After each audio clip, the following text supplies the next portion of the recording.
Hello दोस्तों, आप सभी का फिर से स्वागत है। मेरे चैनल ये जीवन है और इस चैनल पर लेकर आती हूँ मैं आपके ही जीवन से जुड़ी हुई कहानियाँ। तो चलिए फिर आज की कहानी को शुरू कर लेते हैं। लेकिन इससे पहले जो भी लोग पहली बार चैनल पर आए हैं, चैनल को सब्सक्राइब कर लें और कहानी थोड़ी सी भी अच्छी लगे तो लाइक ज़रूर करके जाना और एक प्यारा सा कमेंट ज़रूर छोड़ना। चलिए फिर कहानी को शुरू करते हैं। मेरे पति ने मुझे तलाक दे दिया और दूसरी शादी कर ली। 1 साल बाद उसके यहाँ बेटा पैदा हुआ। उसने उसका पहला जन्मदिन मनाया और मुझे भी बुलाया था ताकि मुझे बुरा लगे। उसका प्लान मुझे अच्छे से पता था, इसलिए पार्टी के लिए जाते समय मेरे पास एक लिफाफा था। वह मैं अपने साथ ले गई। जब मैं पार्टी में पहुंची तो उसने मुझे देखा और मेरे पास आकर कहने लगा, देखो, तुम्हें तलाक देने का मेरा फैसला एकदम सही था। आज मैं एक बच्चे का बाप बन गया हूँ। उसकी बात सुनकर मुझे हंसी आई और उसे वह लिफाफा मैंने उसके हाथ में दिया और कहने लगी, इसे ध्यान से देखो। जैसे ही उसने वह लिफाफा देखा, उसके तो मानो होश ही उड़ गए, मानो आसमान ही गिर गया हो उसके ऊपर। मेरा नाम जानवी है। आज मेरे नंद के बेटे का बर्थडे था। घर में पूजा रखवाई गई थी और मैंने पूजा के लिए आए हुए सामान को हाथ लगा दिया था। बस फिर क्या था, मेरी सास ने वह देख लिया और ज़ोर ज़ोर से मुझ पर चिल्लाने लगी कि तूने उस सामान को हाथ क्यों लगाया। तुझे इतनी छोटी सी बात समझ नहीं आती कि प्राची के बेटे की जन्मदिन की पूजा का सामान है और तुझ जैसी बाज औरत ने हाथ लगाया है तो अपशगुन होता है। या कहीं ऐसा तो नहीं कि तुझसे अपनी नंद का सुख देखा नहीं जा रहा। इतना सुनते ही मेरी आंखों में आंसू की धार बहने लगी।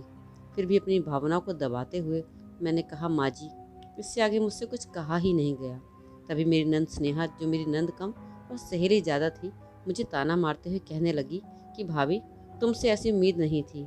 शायद तुमसे मेरा सुख देखा नहीं जा रहा था। इतना अपमान सहने के बाद मैं उदास चेहरे के साथ अपने पति की तरफ देखने लगी। मेरे पति मुझे बहुत प्यार करते थे। वैसे भी हमारी लव मैरिज हुई थी। मुझे लगा कि वे मेरी तरफ कुछ कहेंगे, पर वह उल्टा मुझे ही सुनाने लगे। तुम तो स्नेहा को अपनी बहन की तरह मानती हो ना, फिर तुम उसके साथ ऐसा व्यवहार कैसे कर सकती हो। उनका ऐसा मुंह तोड़ जवाब सुनकर तो मैं अंदर से पूरी तरह टूट गई, क्योंकि कोई भी स्त्री सास और नंद के ताने बर्दाश्त कर सकती है, लेकिन अगर उसका पति, जिसे वह अपना सब कुछ मानती हो, उसके साथ उसने 7 जन्म साथ रहने की कसम खाई हो, अगर वह ऐसा कहे तो फिर स्त्री क्या कर पाएगी। मैं रोते रोते जाकर किचन में काम करने लग गई। मांझ होने के कारण पूजा कार्य में हाथ तक नहीं लगा सकती थी, लेकिन एक बहू होने के नाते घर की सभी कामों की जिम्मेदारी मुझ पर ही थी। मैं सोचने लगी कि अगर मैं माँ नहीं बन सकी तो इसमें मेरा क्या दोष है। माँ बनना या ना बनना यह खुद औरत के हाथ में थोड़ी होता है। मेरी सास एक स्कूल टीचर थी और मेरी नंद ने भी लॉ कर रखा था और मेरे पति एक इंजीनियर थे। और मुझे हैरानी इस बात की होती थी कि इतने पढ़े लिखे लोगों के विचार इतने पुराने क्यों हैं कि सिर्फ पूजा के सामान को हाथ लगा दिया तो अपशगुन हो गया। मुझे आज भी याद है कि किस तरह मैं और विशाल आपस में पहली बार मिले थे। विशाल भी मेरे ऑफिस में ही काम किया करता था। अभी कुछ दिन पहले ही मुझे ऑफिस ज्वाइन किया था। एक दिन मैं ऑफिस में अपना प्रेजेंटेशन दे रही थी और बॉस के साथ वहाँ बैठे सभी लोगों ने मेरी प्रेजेंटेशन का काफ़ी तारीफ की। वहीं विशाल भी बैठा था। वह मेरी प्रेजेंटेशन से काफ़ी प्रभावित हुआ था। एक ही ऑफिस में एक साथ काम करते करते हम दोनों कब एक दूसरे के प्यार में पड़ गए, हमें पता ही नहीं चला। घर वालों को जब बताया तो उन्होंने भी इस रिश्ते के लिए हाँ कर दी और हमारी शादी हो गई। मेरे सास, ससुर और नंद का बहुत अच्छा व्यवहार था। इतना अच्छा पति मुझे मिला है, इसलिए मैं खुद को बहुत भाग्यशाली समझती थी। विशाल ने मुझे पहले ही कह दिया था कि शादी के 2-3 साल तक मुझे बच्चा नहीं चाहिए। पहले लाइफ एंजॉय करेंगे, फिर बच्चों की जिम्मेदारी। और शायद इसलिए घर वाले भी 2-3 साल तक बच्चों को लेकर कुछ नहीं बोले। लेकिन शादी को 5 साल होते ही घर के लोग ताने मारने लगे। घर के सदस्य और रिश्तेदार मेरे पीठ पीछे मुझे बांझ कहने लगे। मुझे बच्चा नहीं हो रहा था, इसलिए विशाल भी मुझे पहले से कुछ नहीं बोला, पर अब तो वह मुझसे भी ठीक से बात नहीं करता था। वह मुझसे सिर्फ काम होने पर ही बात करता था। ऐसा लगता ही नहीं था कि हम दोनों पति पत्नी हैं और एक ही घर में रहते हैं। पर मैं अपना दुख बताऊं तो किसे बताऊं और कौन मुझे समझेगा। आज हमारी शादी को 8 साल हो गए थे। मैं सोचने लगी थी कि आज विशाल अपनी चुप्पी तोड़कर मुझे विश जरूर करेगा, इसलिए मैंने उसकी पसंद की क्रॉकरी में नाश्ता दिया। उसने शांति से नाश्ता किया और एक शब्द भी नहीं कहा, चुपचाप ऑफिस के लिए निकल गया। विशाल के ऑफिस जाने के बाद मैंने ऑफिस में फ़ोन करके यह बताया कि मेरी तबीयत ठीक Received नहीं है। Paytm ऐसा payment कहकर of छुट्टी ले ली ताकि विशाल को अच्छा सरप्राइज दे सकूं। 175 विशाल rupees. ने मुझसे एक बार भी नहीं पूछा कि तुमने छुट्टी क्यों ली है, तुम्हारी तबीयत तो ठीक है ना। मैंने रात के खाने में पालक पनीर और कोफ्ते की और बहुत कुछ बनाया, सुंदर फूलों और मोमबत्तियों से घर सजाया और उसकी पसंद की गुलाबी रंग की बॉर्डर की साड़ी पहनी। मुझे पूरा यकीन था कि विशाल आज उसकी चुप्पी तोड़कर मुझसे बात करेगा और मैं उसे बच्चा गोद लेने के लिए राजी कर लूँगी। लेकिन जब वह घर आया, उसने एक बार भी मेरी तरफ नहीं देखा। मैंने सोचा कि शायद बेडरूम में जाकर विश करेगा, पर सब कुछ उल्टा ही हो गया। विश करना तो दूर, उसने मेरी तरफ देखा तक नहीं। थोड़ी देर बाद मुझसे ही नहीं रहा गया और मैं ही उससे बोली कि विशाल, आज अपनी की शादी की सालगिरह है, वह भी भूल गए तुम। यह सुनते ही वह कहने लगा, अरे नहीं नहीं, यह दिन मैं कैसे भूल सकता हूँ। भूलना चाहूँ भी तो नहीं भूल सकता, क्योंकि आज के दिन ही एक बांझ औरत मेरे गले पड़ गई थी। उसके ऐसे शब्द सुनकर मानो मेरी आंखों के सामने अंधेरा छा गया। मैं अपने आंसू को रोकते हुए कहने लगी, क्या हम बच्चा गोद नहीं ले सकते? तुमसे मैंने कितनी बार कहा है और इस पर कितनी बार बहस भी हो चुकी है। मैं दूसरे का बच्चा, दूसरे का खून गोद नहीं ले सकता। मुझे मेरा खुद का बच्चा चाहिए, जो तुम मुझे इस जन्म में नहीं दे सकती। और हाँ, आज अपनी शादी की सालगिरह है तो मैं तुम्हारे लिए एक अलग ही गिफ्ट लेकर आया हूँ। मैं सोचने लगी कि जो इंसान बार बार नाक की रट लगाए हुआ है, वो मेरे लिए क्या गिफ्ट लेकर आया होगा। विशाल ने मुझे एक लिफाफा दिया। मैं भी बहुत उत्सुकता से उसे खोलने लगी। अंदर जब देखा तो उसमें तलाक के पेपर थे। उन पेपर्स को देखकर मुझे विश्वास ही नहीं हो रहा था कि जो इंसान मेरी इतनी तारीफ करता था, इतना प्यार करता था, हर हर तरह के समय में मेरा साथ दिया करता था, आज वो एक बच्चे के लिए मुझे तलाक दे देगा। ऐसा लग रहा था मानो आसमान ही टूट पड़ा हो मुझ पर। लग रहा था जोर जोर से रोऊं।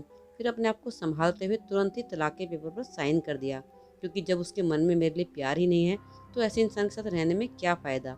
दूसरे दिन मैंने अपने वह घर छोड़ दिया और विशाल भी यही चाहता था। कुछ दिनों बाद मैंने बहुत कोशिश करके अपना ट्रांसफ़र दूसरी ब्रांच में करवा लिया, क्योंकि उसके साथ काम करना मतलब पुरानी यादों को ताज़ा करना जैसा था। 1 महीने बाद ही उसकी दूसरी शादी हो गई और 1 साल बाद पता चला उसे बेटा हुआ है। बेटा होने की खुशी में उसने पार्टी रखी और उस पार्टी में मुझे भी बुलाया था, ताकि वह मेरा अपमान कर सके। मैं भी इस पार्टी में गई। मुझे देखते ही वह मेरे पास आया और कहने लगा कि देखा, तुम्हें तलाक देने का फैसला मेरा कितना सही था। मैं बाप बन गया हूँ। मैंने भी बहुत ही नम्रता से उसके पिता बनने की बधाई दी। बाद में मैंने अपने साथ एक जो लिफाफा लाई थी उसे देते हुए कहा कि मेरी तरफ से एक सरप्राइज़ गिफ्ट है। सरप्राइज़ गिफ्ट का नाम सुनकर मैं थोड़ा हैरान हो गया, क्योंकि शादी की सालगिरह के दिन उसने भी मुझे एक सरप्राइज़ गिफ्ट दिया, तलाक के पेपर्स। अब ये मुझे कौन सा गिफ्ट दे रही है? यह सोचते हुए उसने वह लिफाफा खोला और सामने जो देखा, उसे देखकर उसके पैरों तले ज़मीन खिसक गई। दिसंबर की कड़कड़ाती हुई ठंड में भी वह पूरा पसीने में भीग रहा था, क्योंकि उस लिफाफे के अंदर उसकी मेडिकल रिपोर्ट थी और उसमें साफ साफ लिखा था कि वह कभी बाप नहीं बन सकता। वह अपनी पत्नी की तरफ देखने लगा और उसकी झुकी नज़र ने सब कुछ एकदम शीशे की तरह साफ कर दिया। मैंने उससे कहा कि अब बताओ, अब तुम्हें क्या करना है, कि क्या तुम्हें दूसरे का बच्चा, दूसरे का खून गोद लेना है या नहीं। ऐसा कहकर मैं वहाँ से चली गई। दूसरे दिन वह और उसकी माँ मेरे घर आए। दोनों को कुछ समझ ही नहीं आ रहा था कि क्या कहा जाए। फिर वह कहने लगा कि वह मेडिकल रिपोर्ट, मैंने उससे बताया कि तुम्हें याद है ना, हम दोनों ने मेडिकल चेकअप करवाया था और किसी काम की वजह से तुम रिपोर्ट लाने नहीं जा पाए। फिर मैं अकेली ही गई थी। इस पर विशाल कहने लगा, हाँ हाँ, और फिर घर आने के बाद तुमने कहा था कि कमी तुम में है। फिर तुम क्यों झूठ बोली? क्यों इतने दिनों तक सभी के ताने सुने? क्या क्या ज़रूरत थी तुम्हें झूठ बोलने की? मैंने कहा, क्योंकि मैं तुमसे प्यार करती थी। मुझे लगा कि जब तुम्हें सच पता चलेगा तुम इस बात को सहन नहीं कर पाओगे और अंदर से पूरी तरह टूट जाओगे। मैं तुम्हें ऐसी हालत में नहीं देख सकती थी। मेरा क्या था, मेरी तो आदत थी ताने सुनने की। पर अब जब तुम भी मुझे सुनाने लगे, अब मुझसे बर्दाश्त नहीं हुआ। विशाल कहने लगा, तो मैंने जब तुम्हें तलाक के पेपर दिए तब क्यों सच नहीं बताया? विशाल, गलती मेरी है जो मैंने तुमसे इतना प्यार किया, इतना विश्वास किया। चाहे कुछ भी हो कहें, मैं बर्दाश्त कर लेती, लेकिन तुमने उस टाइम मुझे अकेला छोड़ दिया। बच्चा ना होने के कारण जो इंसान अपनी पत्नी का साथ छोड़ सकता है, उसके साथ रहकर भी क्या करना था? जब तुम्हारा प्यार ही ख़त्म हो गया था तो साथ रहकर क्या होता? मेरी सास मुझसे कहने लगी कि हमसे गलती हो गई है, बहू हो सके तो हमें माफ़ कर दो और सब कुछ भूलकर हमारे साथ अपने घर चलो। मैंने उनसे कहा कि बात माफ़ करने या ना करने की नहीं है, बात स्वाभिमान की है और अब मैं उस घर में पैर नहीं रख सकती। और हाँ विशाल, अगले महीने मेरी शादी है और मैंने तुम्हें ये सरप्राइज़ गिफ्ट इसलिए दिया क्योंकि मुझे देखना था कि सब जानकर तुम दूसरे का बच्चा, दूसरे का खून गोद लेते हो या नहीं। क्योंकि जब मैंने कहा था तब तुमने साफ मना कर दिया था। और इससे एक बात पता चलती है कि पुरुष हमेशा से ही खुद के कर्तव्य बड़े होने का दिखावा करते हैं और भोली वाली औरत को हमेशा नीचा दिखाने की कोशिश करते हैं। और कमी पुरुष में भी हो सकती है, ये भूल जाते हैं और आगे जाकर ऐसे इंसान ही मुश्किलों में फंस जाते हैं। और जब तक सच्चाई का पता चलता है तब तक बहुत देर हो चुकी होती है। जो पुरुष अहंकार के कारण एक स्त्री पर अत्याचार करता है, उसके पीछे भगवान होता है, ये भूलना नहीं चाहिए। जीवन में जीते हुए कभी किसी के साथ अन्याय नहीं करना चाहिए। अगर खुद पर अन्याय होता है तो उसे भी सहन नहीं करना चाहिए। तो दोस्तों, आपको आज की कहानी कैसी लगी ज़रूर कमेंट सेक्शन में बताइएगा। और अच्छी लगी है तो लाइक कर दीजिए, और चैनल पर पहली बार आए हैं तो रेड कलर का बटन है, जल्दी से इसको दबा दीजिए। बाकी वीडियो में मिलते हैं नेक्स्ट कहानी के साथ में। तब तक के लिए टेक केयर, बाय बाय।